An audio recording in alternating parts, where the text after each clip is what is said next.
Buenos días a todos, ¿cómo están? ¿Bien?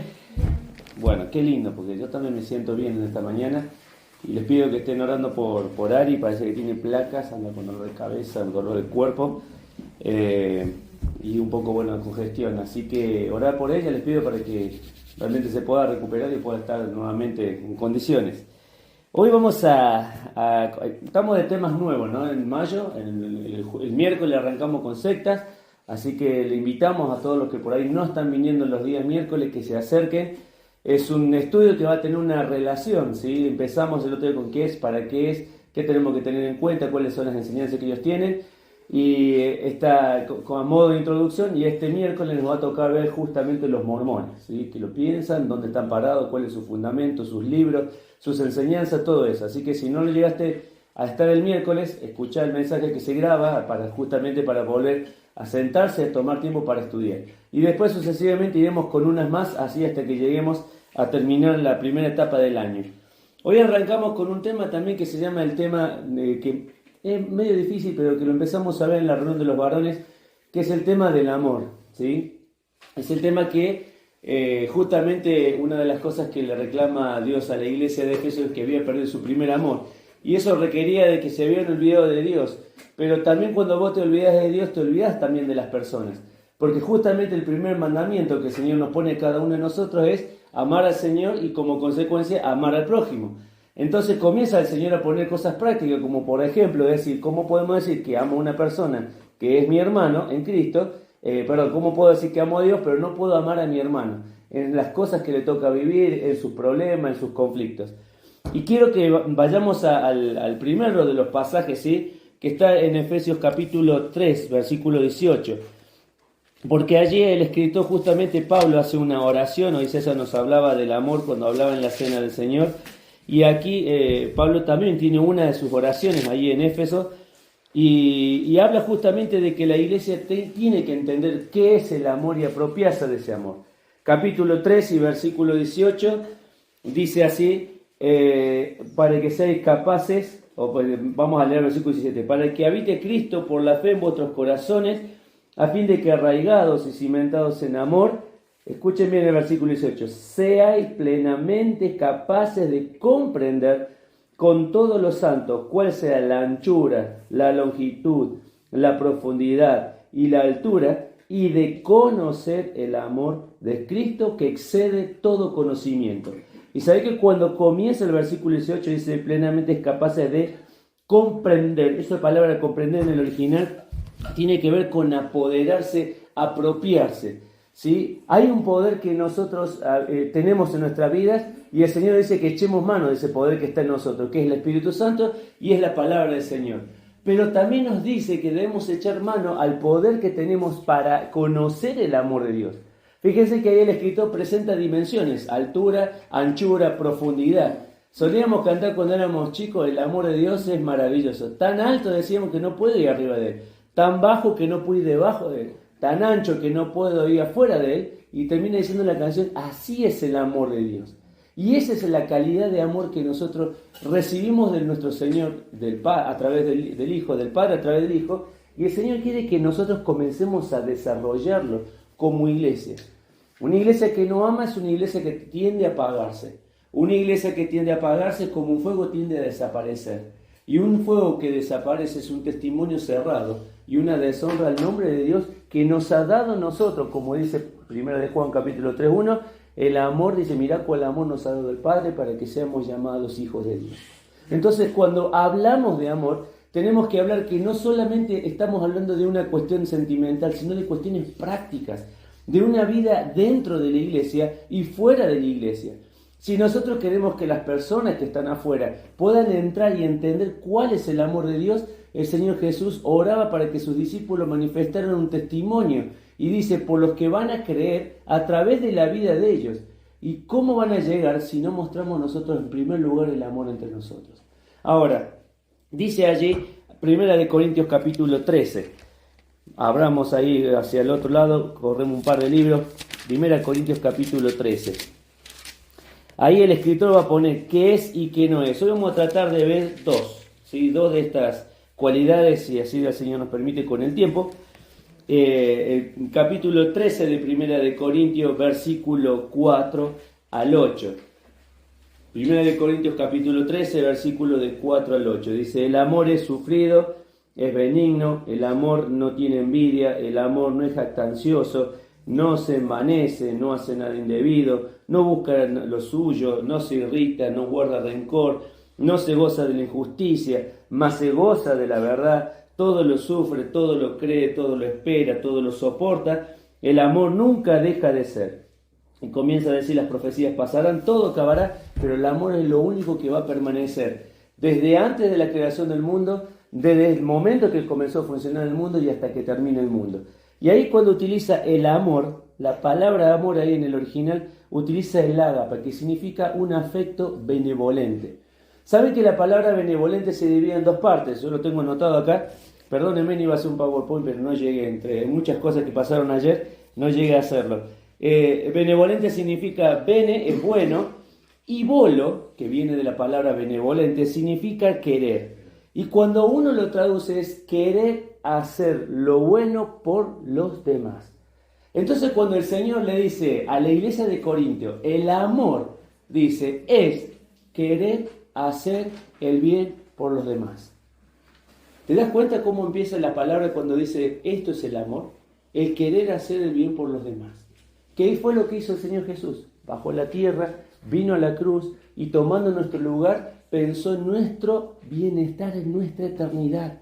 Por eso cuando hablamos de amor tenemos que entender que lo único que tuvo la capacidad de amarnos tal cual éramos nosotros fue la persona de Jesús.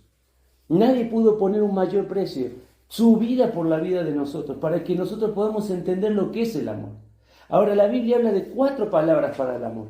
La primera de ellas es la que encontramos acá, que es el amor de Dios. Es un amor perfecto, un amor que se da por los demás. No importa la condición, no importa la situación, el Señor está allí presente. Pero existen 3 palabras más que quiero que las podamos compartir. La primera de ellas es la palabra eros, ¿sí? La palabra que no la vamos a buscar por una cuestión de horario de protección del menor, ¿sí? Pero les voy a invitar a que puedan agarrar a ustedes la palabra de Dios y puedan ir al libro de Cantares. El libro de Cantares expresa esa relación entre un hombre y una mujer, esa relación de la atracción que tiene entre el hombre y la mujer. Por eso el primer amor que describe la palabra de Dios, uno de los amores es la palabra eros, la relación que hay entre un hombre y una mujer. La segunda de las palabras que nosotros encontramos en la Biblia es estorge, que es el amor familiar, es el amor que se tiene un padre con sus hijos. Es el amor que se tienen los hermanos, ¿sí? Aquellos que tienen hermanos en su casa. ¿Quiénes son hijos únicos? A ver, levante la mano. Hijo único, varón. Hijo único. No, hijo único, no hijo único varón. Hijo único. Son todos, son varios los hijos únicos. Bueno, bajen la mano. ¿Quién tiene hermano? Levanta la mano. Bien, más de 2, más de 3. ¿Hermana? 4, hermana. Bueno, hermano, cuando digo hermano, hermana, es lo mismo. Bien, bajen las manos. Bien, ese es el amor estorge, es la relación entre los hermanos, entre la misma casa, la relación con la familia hacia adentro. Por eso también este amor es parte de la vida de la iglesia. Porque cuando nosotros, no sé si ustedes se han dado cuenta, pero si ustedes leen el grupo de WhatsApp, ¿qué dice arriba el grupo de WhatsApp? ¿Cómo se llama el grupo de WhatsApp? Familia. Familia BLA. Está gracioso el Jorge. Familia BLA, justamente porque somos una familia y aunque seamos de distintos lugares y la mayoría no seamos autóctonos, no, suena medio feo. Y no seamos personas que hemos nacido en este lugar, seguimos siendo familia, seguimos siendo hermanos. Entonces, esto es lo que nosotros debemos entender. Y esa palabra, a ver si la llegué a anotar, ¿sí? La primera, en Romanos capítulo 12, estorge, Romanos capítulo 12 y versículo 10, la encontramos ahí explícita. Yo te las digo, vos si la querés anotar, sería muy bueno porque esto es lo que después uno tiene que aprender. Romanos capítulo 12 y versículo, ¿sí? Allí tenemos uno de los primeros versículos, dice la palabra, dice ahí en el versículo 12:10, amados, la palabra que comienza ahí en el versículo, dice, amados los unos a los otros.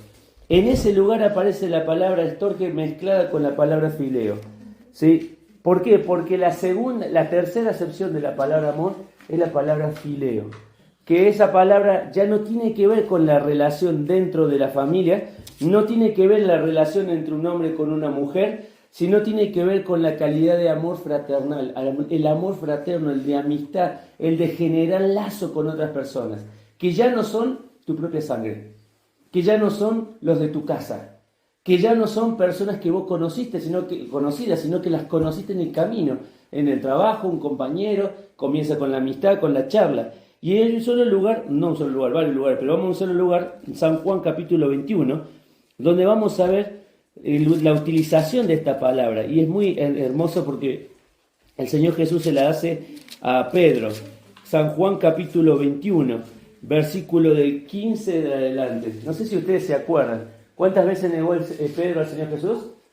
3 veces. Y en este pasaje encontramos que el Señor le pregunta a Pedro 3 veces si realmente lo amaba. Y dice el versículo 15, cuando hubieron comido, dijo Simón Pedro, a Simón Pedro, Jesús, ¿no? Simón, hijo de Jonás, ¿me amas más que estos? Y él respondió, sí, Señor, tú sabes que te amo. ¿Vieron que utiliza 2 palabras amor ahí? La primera dice, ¿me amas? Ahí el Señor está diciendo el amor ágape. Pedro, yo quiero que vos ames de una manera desinteresada a las ovejas que van a congregarse en este lugar. Eso le estaba diciendo el Señor. Y Pedro, cuando uno lo ve en nuestro castellano, dice, son las 2 palabras iguales. Pero Pedro cuando respondió, sí, Señor, tú sabes que te amo. Pero ¿sabes qué palabra utiliza ahí? No utiliza la de ágape, utiliza la de fileo. Sí, Señor, yo quiero ser un compañero de amistad con esto. Entonces el Señor Jesús dice, Pedro, le vuelve a preguntar de nuevo, ¿tú me amas? O sea, ¿me amas con ese amor de entrega sacrificial que no vas a estar mirando las circunstancias, sino que te vas a dar? Y Pedro le vuelve a responder, fileo, Señor. Y la tercera vez, cuando ya le pregunta, ya Pedro se puso mal, por no entender que el Señor le estaba pidiendo un amor de entrega por aquellos a quienes debía servir. Por eso cuando hablamos de amor, habla justamente de pensar en los demás, de salir de mi yo. Hoy nosotros encontramos dentro de la psicología 6 tipos de amor. 4 son parecidos a los de la Biblia, no son iguales, son 4 parecidos de la Biblia y existen 2 más, que uno es el amor juguetón y el otro es el amor de posesión, el maníaco, es el que ya va más allá de la realidad, que no tiene nada que ver con lo que expresa el escritor acá, porque justamente el amor parte de Dios, por eso podemos amar a las personas. Por eso estamos en condiciones de amar a nuestros hermanos, de soportarlo en sus dificultades, de poder alentarnos, porque hay algo que va más allá de nosotros, que es el amor que el Padre ha derramado en nuestros corazones. Por eso cuando me decís, me cuesta amar a mi esposo, me cuesta amar a tal persona, me cuesta relacionarme con me cuesta aquel, es porque no hemos hecho lo que Pablo decía, para que lleguemos a comprender, a echar mano de ese amor que ya está depositado en nosotros. ¿Para qué? Para poder darlo una vez más. Pablo le decía a la iglesia, para que conozcas. Yo no sé cómo sos como persona, si sos una persona que manifiesta cariño, manifiesta amor, manifiesta una cercanía con las personas. Pero si no lo sos, justamente Pablo está diciendo que debemos orar por esas cosas. Hay algo que a nosotros nos tiene que movilizar y es aprender a amar y aprender a justamente crecer. No podemos quedarnos allí como diciendo, bueno, ya está, ya me llevo bien con él, con ella, me conozco hasta en las reuniones, tal vez le mando un mensajito en la semana. Tenemos que ir más allá de lo que nosotros vemos. No solamente un encuentro acá. Ayer el otro día escuchaba a los chicos que hay un cierto grupo, no voy a decir los nombres, pero hay un cierto grupo que se está empezando a juntar fuera de lo que es una actividad de la iglesia, fuera de una actividad de jóvenes, de música, de lo que se juntan y comparten y invitan a otras personas y se están juntando. ¿Y saben qué? Eso es realmente estrechar lazos y generar vínculos con aquellas personas a las cuales vos decís que sos tu hermano. Porque justamente parte de esto es vivir aquí adentro, los miércoles, los viernes, los que hacemos reunión de familia o el sábado. Desde ya te voy avisando, el 21 tenemos reunión familiar, ¿sí? Y viene Luis Reina a compartirnos con Claudia, ¿sí? Así que te voy avisando con tiempo, reservar la fecha, 21, sábado 21, van a estar viniendo con nosotros, reunión de familia. Entonces, necesitamos generar esos vínculos, pero no solo adentro, sino también afuera. Porque se necesita que juntarse con aquellos que pensamos y creemos en ese mismo Dios. ¿Cómo estás estrechando el lazo con aquellos que son tus hermanos?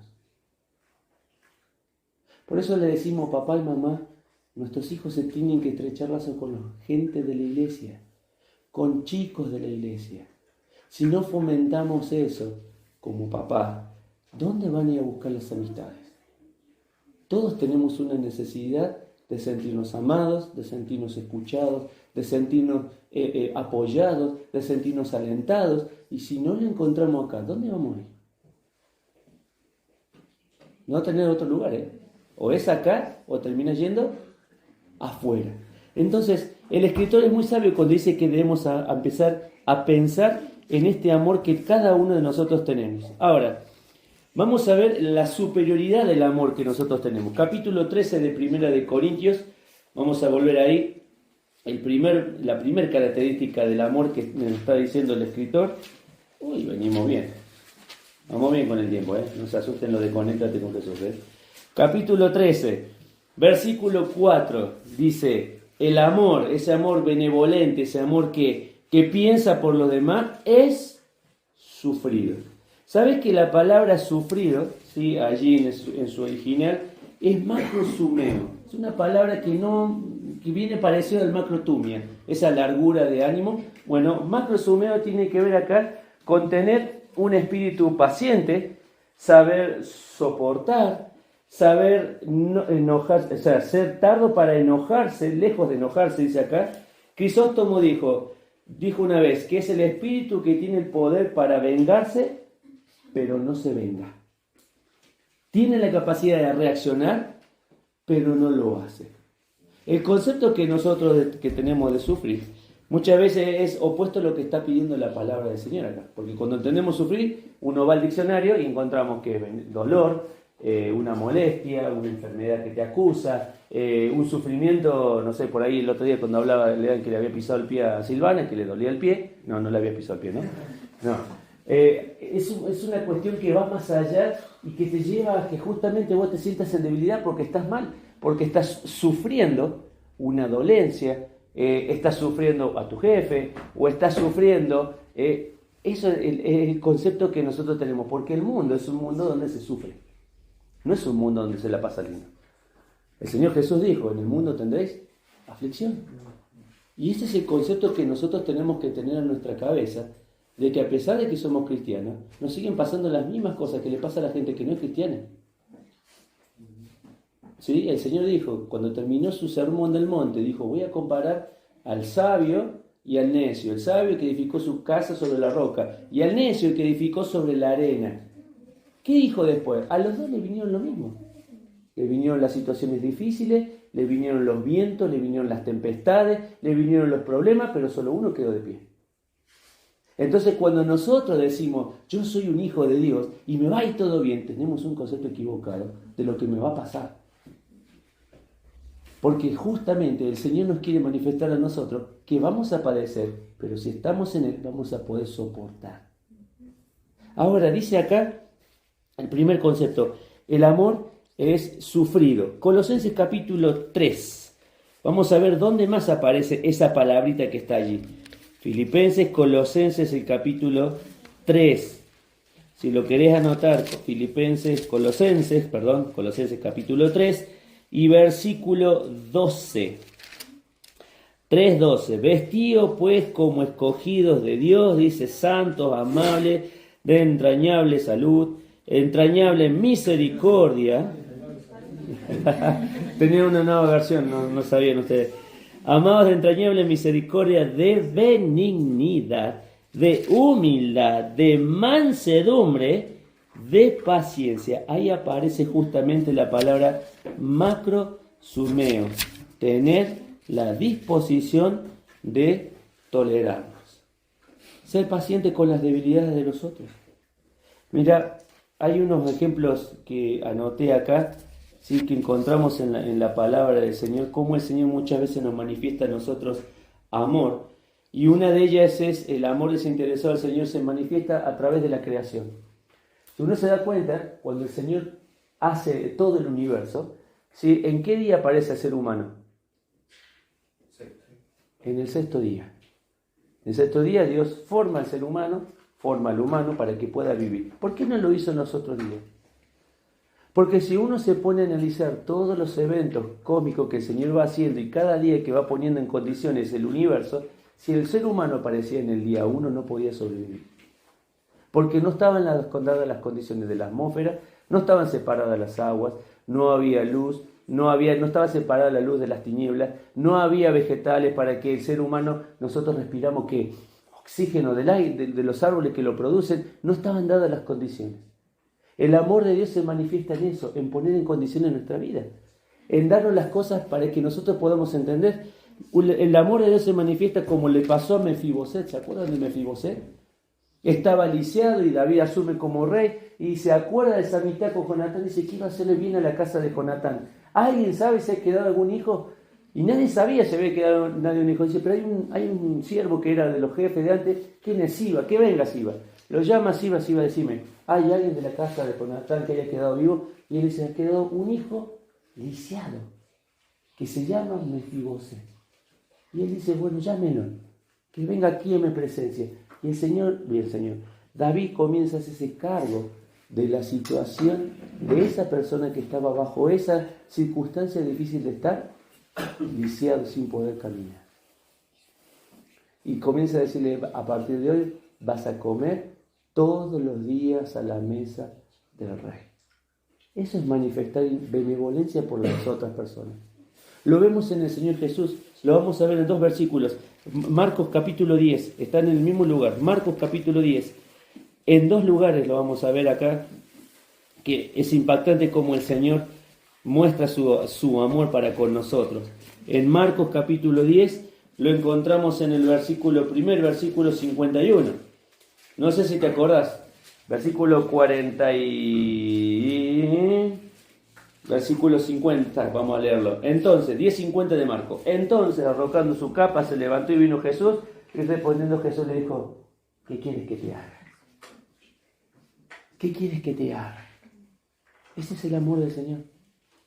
Un hombre que estaba ciego, que estaba tirado, que estaba gritando, ¿por qué? Por querer ver, por querer presentarse a ese Señor. Ahora, capítulo 10 y versículo 17, ¿sí? El joven rico. Y acá también se ve el amor del Señor, dice el versículo 20, entonces respondiendo le dijo, Maestro, todo esto lo he guardado de mi juventud. Entonces Jesús, mirándole, le amó. ¿Y cómo dice? Y le dijo, una cosa te falta, anda, vende todo lo que tienes, dalo a los pobres y tendrás tesoro en el cielo. Ven y sigue, toma tu cruz. Pero él dice, hablando del joven, afligido por esta palabra, se fue triste porque tenía muchas posesiones. Y no es porque era rico no podía entrar al cielo, sino porque el Señor Jesús, aún en esa condición, con toda la calidad del Señor, le dijo, aún te falta dejar algo para que tu corazón sea perfecto. ¿Te das cuenta cómo el Señor se manifiesta, cómo el Señor se acerca a nuestra necesidad y habla a nuestra necesidad? Ahora, vuelvo a decir, nosotros tenemos muchas veces un concepto por ahí medio equivocado con respecto a lo que es justamente sufrir, ¿sí? Hay una cosa que está muy bueno para desarrollarlo, no es el momento, no vamos a llegar a desarrollarlo, pero justamente a veces decimos que tenemos que sufrir maltratos en nuestra casa. La palabra de Dios, cuando habla de sufrir, habla de una debilidad. ¿Qué es una debilidad? Lo vamos a poner con un ejemplo. Yo puedo tener a mi hija o a un ser querido que está aprendiendo a caminar. Entonces, cuando quiere caminar, hay momentos que se llega a parar y hay momentos que se cae. Entonces, ¿yo qué hago? Voy, la levanto de nuevo y la vuelvo a poner a parada para que pueda caminar. Creo que todos nos acordamos cuando nuestros hijos dieron el primer paso, ¿no? ¿O no? ¿Te acordás, Ñeca, cuando el pequeño Facu estaba dando los primeros pasitos? Todos nos acordamos cuando se pone, se dieron el primer paso. Ahora, esa es una debilidad. O sea, está en un proceso de crecimiento, de desarrollo. Entonces yo voy y lo levanto. Se cae, yo voy y lo levanto. Y se cae otra vez y voy y lo levanto. Y a veces se puede caer, se puede golpear, se puede lastimar, pero esa es una debilidad. Es un proceso de falta de madurez que necesita todavía ser guiado para que, ¿qué? Llegue un momento que camine solo. ¿O no es así? Es como cuando le enseñamos a cepillar, cuando le enseñamos a comer, y toda la baba, todas las cosas, y tenemos esa foto cuando están por todos lados, comieron, menos por la boca, por todos lados se llenaron de papilla, de lo que sea, pero justamente proceso de madurez. Le falta madurar, entonces le falta todavía lograr ciertas cosas. Ahora, cuando habla de debilidad no habla justamente de maltratos. La palabra del Señor en el Antiguo Testamento utiliza una palabra que se llama chamac, que significa maltrato. Sufrir no es ser maltratado. Se puede sufrir violencia por la forma en que nos hablan, violencia verbal. Se puede sufrir violencia emocional por la forma en que nos hacen sentir. Se puede sufrir violencia sexual, lindo para hablar en una reunión de matrimonio. Se puede sufrir violencia física. Ya la física es cuando vamos al golpe, ¿sí? Eso no es sufrir. No debe estar en nosotros el juego, no tiene que estar en juego nuestra integridad como personas. Mira, yo lo aprendí esta semana, ¿no? Y por eso porque cuando uno va a la Biblia tiene tantas herramientas que a veces no nos sentamos a estudiar, no nos sentamos a mirar. Primera de Samuel capítulo 18. Para que podamos entender lo que es estar en juego la integridad. Primera de Samuel capítulo 18. A ver si lo dije bien. Sí, capítulo 18. Y versículo 12. Primera de Samuel, capítulo 10 y versículo 12. Dice allí, mas Saúl estaba temeroso de David, por cuanto Jehová estaba con él. ¿Se acuerdan que el otro día vimos lo que significa la palabra estaba? Es tener lugar en. David tenía el lugar como José tenía el lugar, Dios tenía el lugar en su vida. Pero dice el versículo, ¿sí? A continuación, el versículo 19, capítulo 19, perdón, y versículo 10. 19:10. Y Saúl dice, procuró enclavar a David con la lanza en la pared. ¡Ja! ¡Qué rey, eh! Procuró enclavar a David con la lanza en la pared, pero él se apartó de delante de Saúl, el cual hirió con una lanza en la pared. No lo llegó a herir a él. O sea, ¿a quién le apuntó Saúl? A David. David se fue más rápido, se corrió. ¿Dónde fue la lanza? A la pared. Y dice ahí, y David huyó y escapó aquella noche. ¿David amaba a Saúl? David, vamos a hacer la otra pregunta. ¿David amaba a Dios? Todos los salmos hablan de que él amaba a Dios. Es más, habla de una cercanía tan estrecha con el Señor que no hay otro ejemplo tanto como él y Salomón. Pero David tenía la oportunidad, capítulos más adelante, de matar a Saúl. Tenía la oportunidad de matarlo. Y sin embargo no lo mató. ¿Quién fue la persona violenta? Saúl. ¿Quién fue la víctima? David. ¿Qué hizo David? Huyó. ¿Te das cuenta que cuando está en juego la integridad de nuestras vidas, el Señor nos proporciona una vía de escape? Hay cosas que la palabra de Dios, por eso voy a decir, hablar de esto está bueno tomarlo en otra reunión, porque ahora estamos hablando del amor. Y estamos tratando de sacar qué cosas sí y qué cosas no. Está bueno poder profundizar estas cosas, porque tarde o temprano puede pasar dentro de mi casa. O al revés, pueden ser que lleguen personas que vivan esa situación. Y justamente tenemos que estar preparados como iglesia, decirle, eso realmente no es amor. No es un amor sufrido. El amor sufrido tiene que ver con las debilidades, recuerden, de nuestra forma de crecer. Yo soy débil, ustedes me tienen que tolerar a mí. Cada uno de nosotros tenemos nuestra debilidad y nos tenemos que tolerar. Tal vez hoy me respondió mal, no hay problema, vamos a seguir hablando con él. Mañana me respondió mal, no hay problema, vamos a seguir hablando, hablamos solo, tratamos de solucionar las cosas. Siempre va a haber algo que cambiar, siempre va a haber algo que mejorar. Por eso el amor nunca es un término acabado, siempre va creciendo y va desarrollando. Decía el Señor con la iglesia tesalonicense, así como tienen obras y tienen amor, Sigan creciendo en ello, no se queden ahí. No nos debemos quedar cuando estamos en el camino del Señor. El amor es sufrido, pero no tiene que estar en juego nuestra integridad como personas. ¿Sí? Ahora, segunda de las palabras, y ya termino, conéctate con Jesús, no se me pongan mal. Primera de Corintios capítulo 13, ahora sí prender, por favor. Primera de Corintios el capítulo 13. La segunda de las palabras decía ahí, el amor es sufrido, pero el amor también es benigno.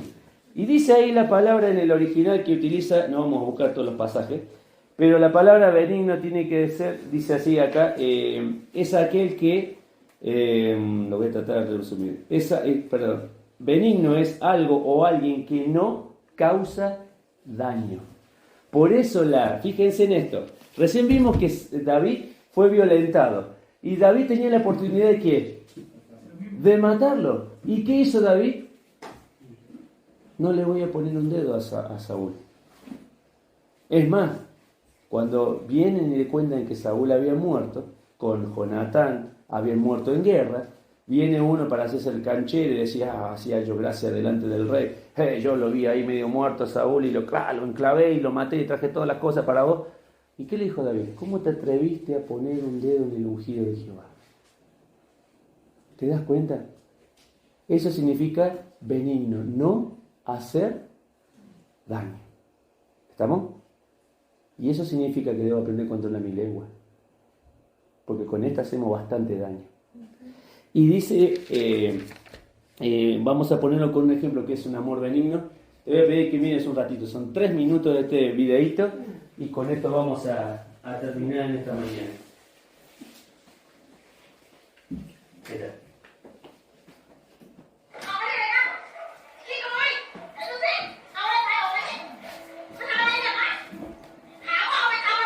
Perdón, ese no era, ese era el otro. Estaba puesto ese, pero no es ese. Me adelanté un par de reuniones.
Ahí nomás. Yo no sé en qué parte nos falta cambiar a cada uno de nosotros. Porque a veces no estamos interesados así por el bienestar de otras personas. A veces estamos tan centrados en lo que nos pasa, en lo que nosotros vivimos, y el mundo parece que tiene que girar todo alrededor nuestro. Y nos olvidamos que si realmente queremos renovar la frescura y el amor como una iglesia bíblica, debemos justamente empezar a pensar en los demás. Enfocarnos en aquellos que están a nuestro alrededor. A veces caminamos, ¿viste? Como los caballos que le ponen dos cosas acá, que van a decir, para que vayan por dónde. Para adelante. Y a veces, no sé si te pasa algo, pero no nos sentimos muchas veces como la parábola del samaritano. Somos tan religiosos como el primer sacerdote que pasa que no tiene tiempo de pararse a ver la necesidad de la persona. O somos como el levita que también está apurado y no tiene tiempo para pararse. Pero a veces la gente que no tiene a Dios a veces se para y mira más rápido la necesidad de lo que nosotros lo podemos hacer. Por eso, Iglesia de Villa Langostura, no nos tenemos que quedar. Tenemos que aprender a salir de donde estamos, de nuestra comodidad y empezar a mirar la necesidad de mis hermanos que están alrededor, de las personas que no tienen a Cristo, porque de eso se vale. Me quedo con la frase que dice ahí, hay cosas que el dinero no puede comprar. Y esos son los regalos que solamente Dios te puede dar. Quiere Dios bendecirnos. Y esto que comenzó hoy, en este día domingo 8 de mayo, lo vamos a seguir viendo a través de lo que dice 1 de Corintios, vamos a seguir viendo a través de los ejemplos del Señor Jesús, porque es nuestro mayor ejemplo de amor, que nosotros lo podemos bajar a nuestra vida. ¿Sí? No es salir con la cabeza con mucha información, sino salir con vidas transformadas. Vamos a orar para terminar esta mañana. Padre, te damos gracias por tu palabra, por tu verdad. Gracias, Señor, por permitirnos ver cuánto debemos cambiar nosotros, Señor. Cuánto debemos imitar el amor que tenía y que tiene, Señor, por cada uno de nosotros. Un amor desinteresado, un amor que todo lo da y se da por todo, Señor. Y Padre, es el mayor ejemplo. Como dice tu palabra, nadie tiene mayor amor que este, que uno ponga la vida por sus amigos. Señor, te damos gracias. Gracias porque nos has mostrado un ejemplo máximo. Pero Padre, que no nos quedemos con el no puedo, sino que echemos manos al poder que está en nosotros para aprender a mirar la necesidad. Señor, dejamos esto delante de ti. Ayúdanos a cambiar, a crecer en amor, a vivir el amor y a honrarte en amor hacia ti. En el nombre de Cristo Jesús. Amén, Señor.